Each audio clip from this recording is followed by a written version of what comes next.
Hey guys, what's going on? Welcome to the tutorial on how to make worship loops inside of iOS Garageband and actually functionable using vocal cues and click tracks.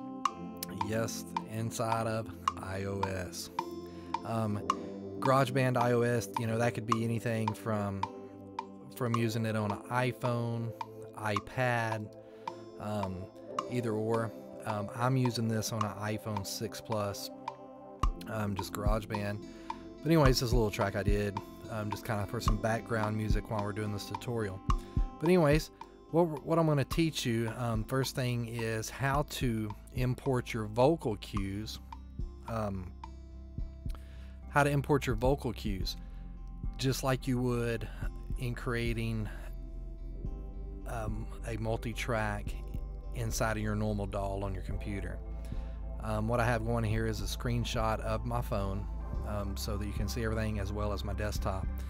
Right now, if you look over in my samples on GarageBand on the phone, right now over my loops, of course that's just your Apple loops that comes with GarageBand, but over on the audio files, I have no vocal samples, no vocal cues. So what I want to do is I want to show you how to import the vocal cues into GarageBand. So what we're going to do, we're going to back up, and if you've never used vocal cue tracks, if you don't have a recording program or anything like that, now you can do this on PC or Mac to import these things in, as long as you have iTunes. But what you want to do first is go to loopcommunity.com. If you don't have an account with loopcommunity.com, go ahead and set you up an account. It's free to have an account. You can also buy membership packages at different levels and purchase loops and multi-tracks, as well as sell the loops that you created. But what you want to do, we want to download the vocal cues.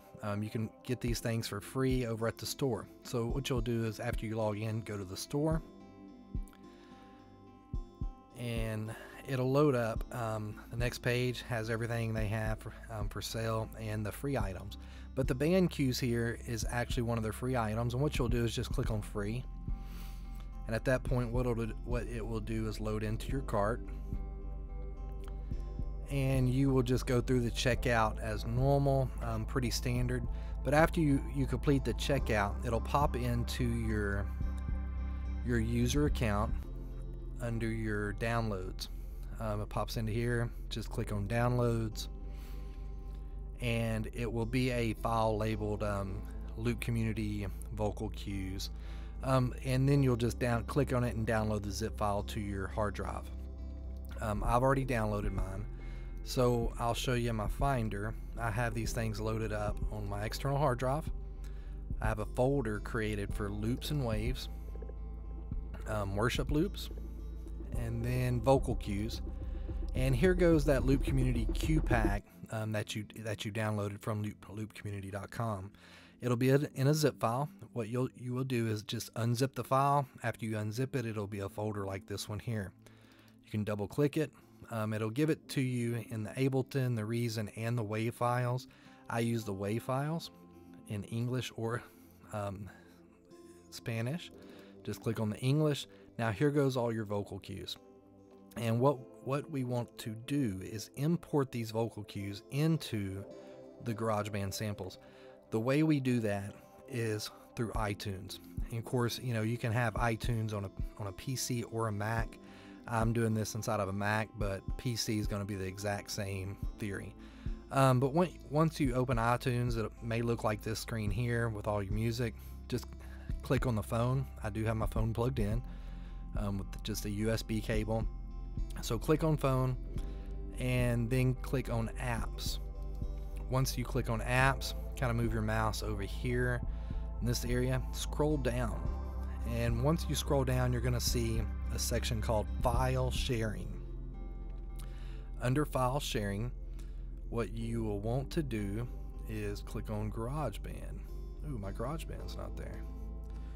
Let's stop this track. Let's see if it'll pop up.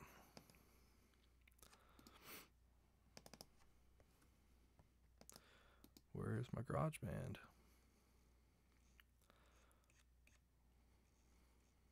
There it goes.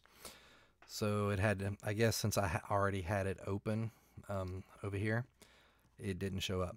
So what I did is I closed GarageBand on my phone, and here goes GarageBand under file sharing. Just click it one time. Then under the GarageBand documents, you will have all the folders that you've saved and exported or imported to go back and forth to GarageBand and GarageBand on your Mac, as well as you can even import the stuff into Logic. But what you will want to do is come back over to your vocal cues, and on a Mac you're going to hit Command A to select them all, and then just drag them over to this GarageBand Documents window. It's going to import all 52, I believe it's 51 or 52. It's going to import them all in. There they go. So now we can minimize the iTunes window. We can minimize the Finder window. And now we're going to be back over to the phone. So what I want to do now is I want to open back up GarageBand. I have it in my music tools.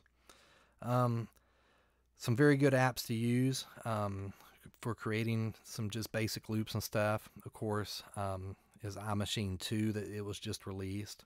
Very, very great app. But anyways, going to click on GarageBand. Going to click on GarageBand. It should open up. It's going to open up the last project we used. So there it goes. And so we still have sound. But now if you notice over here, over on the sample section, now it's got a little alert icon that says, or a bubble that says 51. What that means is there's 51 new samples loaded in. So once you click on that, under your audio files, now here goes all of our vocal cues. And that's pretty much it. And the way you drag these things into your track is just grab it and drop it in. It dropped on a track I didn't want to drop it on, but once you get them in, you can drag them and drop them wherever you would like. And now when you come back, intro, see, there goes your vocal cue just like normal. So that's pretty much it. I'm going to undo that because I do not want it on this file. But now that we have them, you can just drag and drop these things anywhere in your arrange view, just like you would inside of your normal DAW. And once it comes time to save your project, just click on My Songs and Save, and then it saves it. So let's open up a new project. Just kind of show you how to use this thing. Create new project. You can click on a smart guitar, then click back over on your arrange view. So now you have that. You can click over here on your sample and come to your audio files and grab it and drag it over and drop it. And using 2 fingers, the pinch, you can zoom in and zoom out. But there goes our first vocal cue, and acoustic. So there you go. So if we wanted to drop some more in there, so drop band in there. So now when we play it, acoustic, band. There you go. And it's as simple as that. The hardest part is figuring out how to import these things into your samples. But now that we have them saved in there, now you can use these things in any project. Any project you open up, you're going to have access to these vocal cues. Even when you unplug your phone from your computer, that's now saved on the hard drive of your iOS device. So it works really, really well. But anyways, that's pretty much it on how to import your vocal cue tracks into iOS GarageBand to use for creating worship loops. Now, once you figure out how to import it in, what I'm going to teach you is how to actually build a loop from kind of the start and finish. the first thing I like to do is import a audio file of the kind of the reference track, and then of course, you know, create a click track to sync to that, as well as putting all the vocal cues in line. That's what we're going to work on. That's what I'm kind of going to run through on part 2 of this thing. But that's pretty much it on how to import the tracks into GarageBand. Anyways, look for part 2. Thank y'all.